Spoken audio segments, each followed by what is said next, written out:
আসসালামু আলাইকুম সম্মানিত দর্শকবৃন্দ। আজকের আরেকটি ভিডিওতে আপনাদের সবাইকে স্বাগতম। আজকের ভিডিওতে আপনারা দেখতে পাচ্ছেন যে এই যে ধূপ, এটা আমার হাতে বানানো একটি ইউপিএস, অর্থাৎ 650 কম্পিউটার ইউপিএস থেকে মডিফাই করে এটা আমি নিজেই তৈরি করেছি।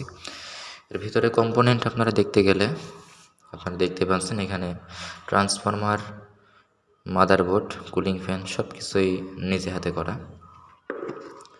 তো আজকের ভিডিওতে আপনাদেরকে দেখাবো যে এই ইনভার্টার দিয়ে এই যে এই ইউপিএসটা দিয়ে আমার হাতে বানানো এই যে লিথিয়াম 12 ভোল্ট 30 অ্যাম্পিয়ারের প্যাক, এটা লোড দেব, লোড দিয়ে চালাবো। এটা দেখতে পাচ্ছেন যে পজিটিভ নেগেটিভ ক্লিপের সাথে সংযোগ দেওয়া আছে। এবার আমরা ইউপিএসটা আগে কুলিং ফ্যানটাকে সংযোগ দিয়ে দিই।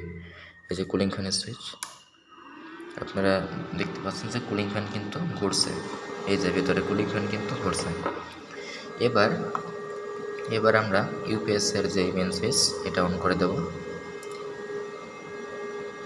আপনারা দেখতে পাচ্ছেন ইউপিএসটা কিন্তু চালু হয়ে গিয়েছে।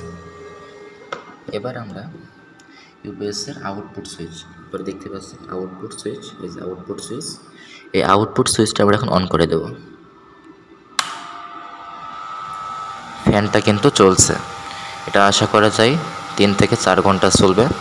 এটা হচ্ছে 50 থেকে 60 ওয়াটের ফ্যান। ভালো থাকবেন, সুস্থ থাকবেন, অবশ্যই ভিডিওতে লাইক দিতে ভুলবেন না, চ্যানেলটি সাবস্ক্রাইব করবেন। আসসালামু আলাইকুম ওয়া রাহমাতুল্লাহ।